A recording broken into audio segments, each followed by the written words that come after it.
hayya 'alas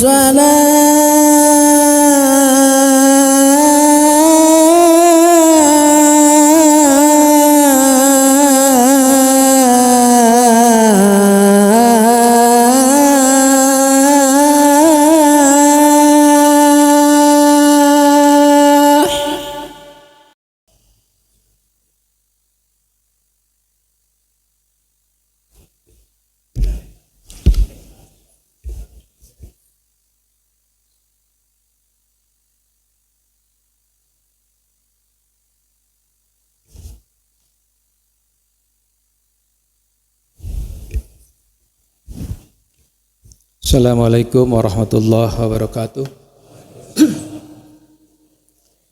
Innal hamdalillah nahmaduhu wa nasta'inuhu wa nastaghfiruh wa na'udzu billahi min syururi anfusina wa min sayyiati a'malina may yahdihillahu fala mudhillalah wa may yudlilhu fala hadiyalah. Asyhadu an la ilaha illallah wahdahu la syarikalah wa asyhadu anna Muhammadan abduhu wa rasuluh.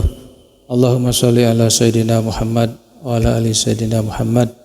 Ayyuhal hadirin shaimin shaimat rahimakumullah. Pada malam hari ini, malam ke-29, mudah-mudahan kita semuanya dapat diberikan rezeki oleh Allah, dapat menyelesaikan seluruh rangkaian ibadah saum Ramadan sampai Idul Fitri, dan mudah-mudahan kita diberikan kesempatan juga dapat memenuhi jamuan Allah yang agung ini di bulan Ramadan tahun yang akan datang. Amin ya rabbal alamin.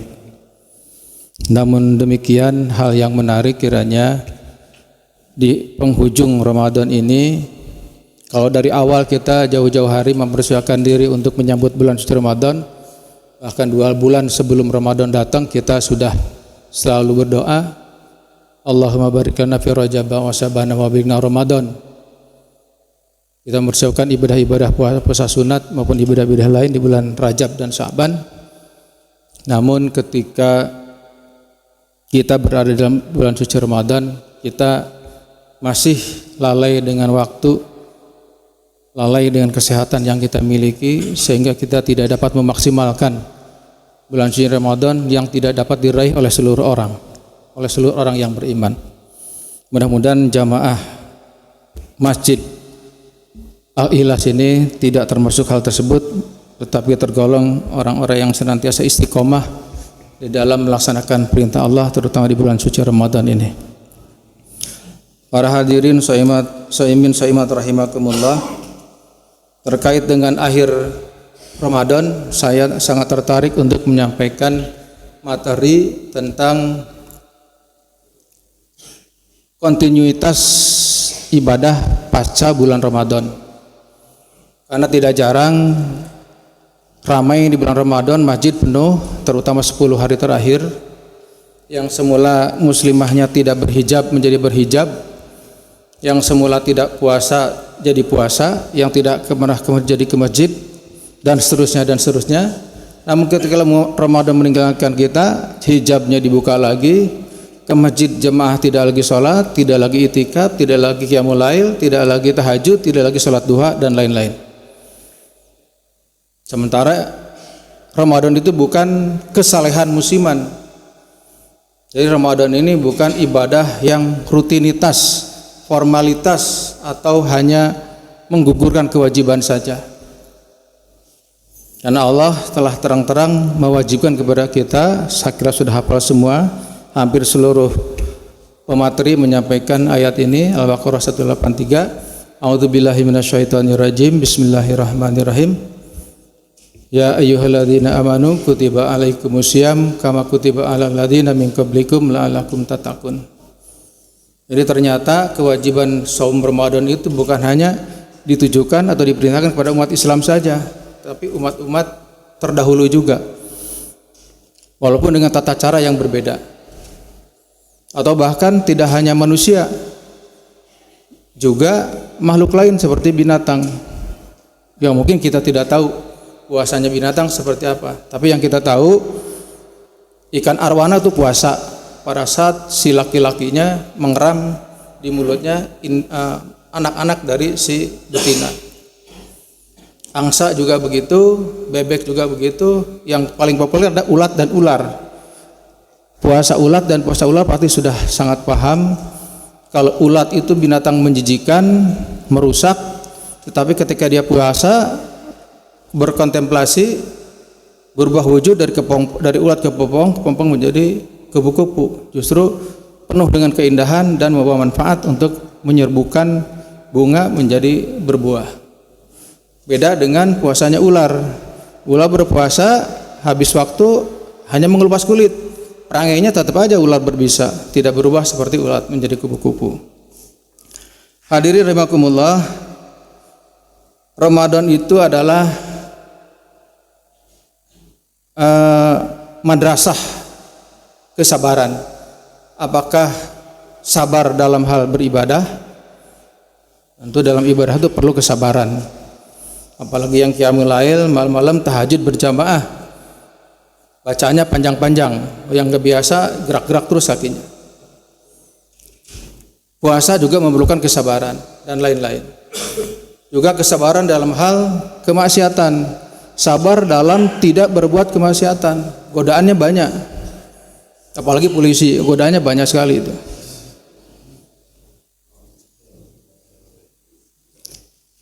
Ya karena saya polisi, banyak sekali godaannya. Madrasah juga madrasah kesabaran dari musibah. Sabar dari musibah dan juga sabar dari nikmat. Orang banyak bertahan tidak jatuh karena musibah, tetapi banyak orang pejabat yang jatuh karena nikmat. Tidak ada orang yang terpleset karena batu besar, pasti karena batu kecil. Ramadan juga bukan sebagai kesalehan musiman, tetapi adalah ibadah madhah yang telah diatur tentang bagaimana tata cara saumnya. Kaitannya dengan materi judul tadi, bahwa kontinuitas dari ibadah pasca Ramadan. Nah, supaya kita bagaimana tidak menurun kuantitas maupun kualitas dari ibadah kita, baik sholatnya, zakat, infak, sedekah, saum, qiyamul lail dan lain-lain. Beberapa ayat suci Al-Qur'an. A'udzubillahi minasyaitonirrajim. Wa ma khalaqtul jinna wal insa illa liya'budun. Kata Allah, firman Allah, tidak semata-mata aku ciptakan jin dan manusia kecuali untuk beribadah. Jadi tugas kita itu, Pak, Ibu, cuma satu, ibadah. Tidak ada tugas lain. Wa ma khalaqtul jinna wal insa illa liya'budun. Tidak semata-mata aku ciptakan jin dan manusia kecuali untuk beribadah. Itu surat Ad-Dzariyat ayat 56. Kemudian dalam surat Al-An'am 162. Inna sholati wa nusuki wa mahyaya wa mamati lillahi rabbil alamin. Ini udah hafal semua.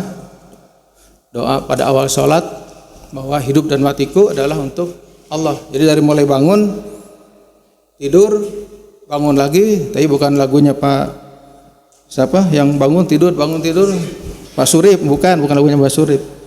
Itu semata-mata untuk Allah, semuanya diniatkan untuk Allah.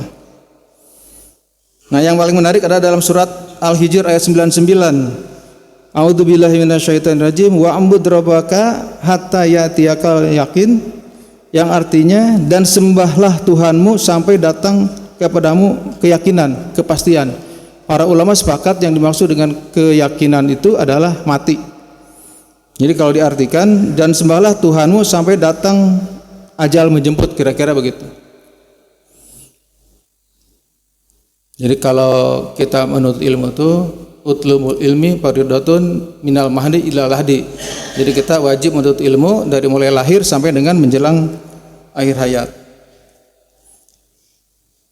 Semoga kita tidak termasuk golongan yang dinyatakan oleh Rasul dalam sabdanya, diriwayatkan oleh At-Tirmidzi, berapa banyak orang yang berpuasa namun tidak dapatkan dari puasanya itu kecuali lapar dan dahaga. Puasa umum. Jadi puasa betul gugur kewajibannya, tapi yang dapat hanya lapar dan dahaga saja. Para hadirin shaimin rahimakumullah. Salah satu pemuka agama Islam di Indonesia menyatakan, jika ingin melihat umat Islam, lihatlah saat Idul Fitri, buahnya. Kalau kata orang seberang, sak tai dayak katanya. Nggak tahu segimana banyaknya. Tapi kalau ingin melihat orang beriman, lihatlah ketika sholat subuh berjamaah. Alhamdulillah Pak Ketua DKM, kita penuh terus 5 waktu sholat, termasuk sekarang tarawih juga masih penuh. Jadi kalau ingin melihat umat Islam itu banyaknya ya pada saat Idul Fitri. Yang puasa, yang tidak puasa, yang sholat, tidak sholat, semuanya ikut Idul Fitri. Tapi kalau ingin melihat orang Islam yang beriman, lihatlah pada sholat subuh. Berapa persen dari yang hadiri Idul Fitri? Ini hadis riwayat muttafaq alaih, sepakat para ulama. Rasulullah bersabda, sungguh setan itu berjalan pada anak Adam melalui aliran darah. Oleh karena itu hendaklah kalian mempersempit aliran darah itu dengan rasa lapar, yakni puasa. Jadi kalau katanya di bulan Ramadan itu setan sudah dibelenggu, iblis dibelenggu, tapi kok masih ada yang tidak puasa, masih ada yang korupsi, ya karena setannya sudah mengalir dalam darah kita. Sesuai dengan sabda Rasul tadi, setan itu menghampiri anak Adam melalui aliran darah. Jadi kalau sudah kalau sudah mendarah daging, terinternalisasi dalam kehidupan hari-hari, dalam jiwanya, ya setan nggak keluar dari tubuh itu. Kira-kira begitu, wallahu alam. Sementara dari Aisyah radhiyallahu anha, Rasulullah bersabda, amalan yang paling dicintai Allah adalah amalan yang kontinu, yang terus-menerus berkelanjutan walaupun sedikit. Jadi jangan satu hari hatam Quran 30 juz satu hari. Ada dari subuh sampai asar selesai bisa 30 juz. Tapi 1 tahun nggak ngaji-ngaji. Allah tidak suka seperti itu. Bagus 2 halaman per habis sholat, tapi kontinu terus berjalan sepanjang hari. Ini ada 5 subbab, saya bahas 2 subbab saja. Ini baru mukadimah. Yang subbab pertama, kiat istiqomah pasca Ramadan.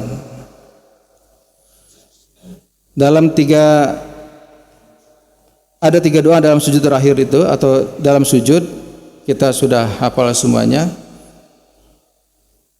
Allahumma inna nas'aluka. Siapa yang hafal? Allahumma nas'aluka husnal khotimah. Terus terakhir Allahumma malikal qulub. Itu yang terakhir. Allahumma malikal qulub. Ya Allah, Tuhan yang maha membulak-balikan hati, tetapkanlah dalam agamamu. Jadi kalau kita tidak tahu iman kita itu kapan, sama dengan harga emas naik turun. Bisa di atas, bisa di bawah. Tapi yang paling baik itu adalah yang terus sudut elevasi itu naik terus, tidak naik turun. Tapi tidak ada orang seperti itu. Orang sesuci apapun di dunia ini tidak ada yang tidak ada mengalami turun naik keimanannya. Kiat istiqomah pasca Ramadan itu yang pertama itu senantiasa berdoa.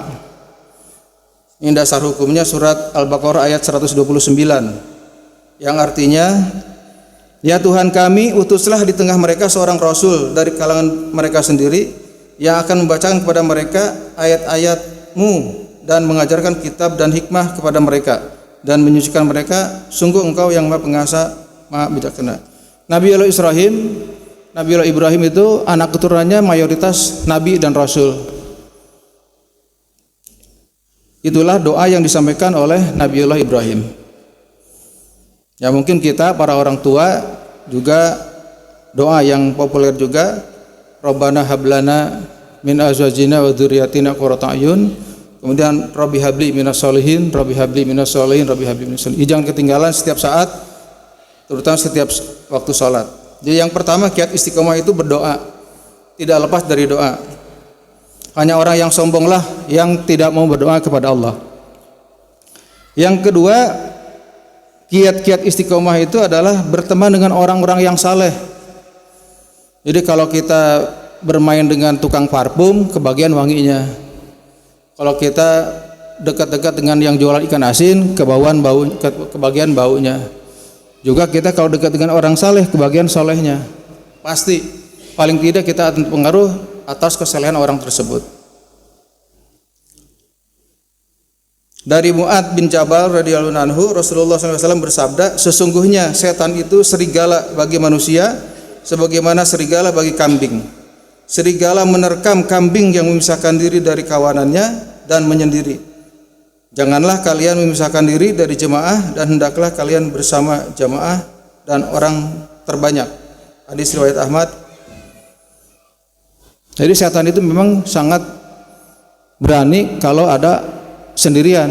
Jadi Pak Dede jangan sendiri-sendiri, Pak Dede harus ikut jamaah terus. Pak Bambang juga jangan sendiri, Pak Bambang. Kita harus senantiasa berjamaah. Jadi kalau 2 orang atau lebih setan takut. Kecuali rajanya setan ya. Jadi yang pertama berdoa, yang kedua bertemu dengan orang yang saleh, yang ketiga mengetahui bahwa iman adalah rahmat dari Allah. Jadi iman yang ada pada diri kita itu adalah rahmat dari Allah. Dari Abu Hurairah berkata, ia mendengar Rasulullah SAW bersabda, amal seseorang tidak akan memasukkan seseorang ke dalam surga. Mau tiap hari sholat wajib, tepat waktu, berjamaah, tambah rawatib, tambah sholat tarawih, tambah tahajud, tambah duha, tidak menjadikan masuk surga. Engkau juga tidak, wahai Rasulullah? Tanya beberapa sahabat. Rasulullah menjawab, aku pun tidak. Itu semua hanyalah karena karunia dan rahmatnya Allah. Jadi kalaupun masuk surga bukan karena amalan kita, tapi karena rahmat dari Allah Subhanahu wa taala. Makanya di dalam surat Al-Kahfi ayat 10 itu kita kalau berdoa, Rabbana atina min ladunka rahmatan wa hayyi lana min amrina rasyada. Jadi rahmat yang diminta. Jadi kalau rahmat kita minta, semuanya dikasih. Tapi kalau hanya minta dunia, dapatnya dunia saja. Jadi kalau minta rahmat, semuanya dapat. Jadi 3 itu adalah kiat istiqomah pasca Ramadan, sehingga kita bisa melanjutkan apa yang telah dilaksanakan di bulan suci Ramadan tetap berlanjut. Kemudian bagaimana cara meningkatkan kualitas ibadah? Jadi belum selesai nih. Katanya rindu Ramadan. Ramadan hampir meninggalkan kita. Masa mau cepat-cepat selesai? Mau panjang mau pendek? Bapaknya senang panjang rupanya. Jadi cara meningkatkan kualitas ibadah ada 5. Sedikit saja. Yang pertama adalah khusyuk. Dalam khusyuk ini kita ihsan, sebagaimana Rasulullah bersabda, qala an ta'budallahu ka'annaka tarah fa illam tarah fa illam takun tarah fa innahu yaraka. Ihsan ialah engkau menyembah Allah seakan-akan engkau melihatnya. Kalaupun engkau tidak melihatnya, tapi sungguhnya dia maha melihatmu. Jadi salat itu, ihsan itu kita seolah-olah, bukan seolah-olah. Kalau melihat Allah nggak mungkin lah ya. Seolah-olah kita melihat Allah. Kalau tidak mampu, kita yakin bahwa Allah melihat kita. Jadi diawasi tidak diawasi oleh orang lain, ada mertua atau tidak ada pacar atau tidak ada, ya kita beribadah sesuai dengan kewajiban kita. Itu yang pertama, ibadah dengan khusyuk. Jadi untuk khusyuk itu tentu tidak gampang. Kita harus mempersiapkan diri untuk khusyuk. Kebersihan badan, kebersihan pakaian, apa-apa yang akan dilaksanakan, tertib. Termasuk dalam sholat juga harus tumakninah. Karena tumakninah itu adalah rukun. Tertib juga rukun. Mungkin banyak disepelekan tentang tumakninah itu. Yang pertama tadi khusyuk, patokannya adalah ihsan, bahwa seolah-olah, bukan seolah, kita yakin bahwa Allah mengawasi setiap apa yang kita lakukan. Yang kedua, ibadah dengan kecintaan. Jadi bukan hanya melaksanakan kewajiban saja, karena kalau kita hanya melaksanakan kewajiban, kita merasa terbebani. Tapi kalau kita sudah dengan kecintaan dalam beribadah, ibadah itu merupakan suatu kebutuhan, kita tidak akan merasa terbebani. Dari Abu Daud, hadis diriwayatkan, barang siapa yang cinta Allah, benci karena Allah, memberi karena Allah, menahan karena Allah, sesungguhnya orang itu mendapat kesempurnaan iman. Jadi kalau segala sesuatu karena Allah, termasuk orang yang sempurna imannya. Yang tiga, ibadah dengan kesadaran. Sadar kita melaksanakan sholat, sadar kita melaksanakan puasa, bukan karena tidak sadar. Dalam Quran disebutkan dalam surat An-Nisa ayat 43. A'udzubillahi minasyaitonirrajim. Ya ayyuhalladzina amanu la taqrabus salata wa antum sukara hatta ta'lamu ma taquluna wala junuban illa abiri sabilin hatta tagtasilu. Yang artinya, hai orang-orang yang beriman, janganlah kamu salat sedang kamu dalam keadaan mabuk sehingga kamu mengerti apa yang kamu katakan. Hai, garis bawahi, mengerti apa yang kamu katakan. Kalau tadi kan mabuk, sekarang kita tidak mabuk. Nggak ada yang mabuk sini kan? Pasti nggak ada. Nggak mabuk sehingga kamu mengerti apa yang kamu katakan. Jadi kita paham. Ya mudah-mudahan kita bisa paham. Kan sudah bertahun-tahun kita sholat. Allahu Akbar, Allah Maha Besar, Al-Fatihah pasti udah pada hafal semuanya. Subhana rabbiyal azim juga hafal, subhana rabbiyal a'la juga hafal. Jadi kita paham akan apa yang kita ucapkan di dalam sholat. Tidak harus letterlek per kata, tapi paling tidak garis besarnya tahu apa yang kita ucapkan. Yang keempat, ibadah secara sembunyi. Dalilnya hadis riwayat Muslim. Sesungguhnya salatku, ibadahku, hidup dan matiku adalah kepunyaan Allah yang menguasai sekalian alam, sama dengan dalam surat ayat Quran tadi. Jadi bukan untuk menghendaki pujian dari orang lain. Yang kelima, ibadah dengan ikhlas. Firman Allah yang artinya, barang siapa yang mengharap penjumpaan dengan Tuhannya, maka hendaklah ia mengerjakan amal soleh dan janganlah ia menyekutukan sesuatu pun dalam beribadah kepada Tuhannya. Jadi tidak ada ilah-ilah yang lain selain Allah di dalam beribadah, kita ikhlas.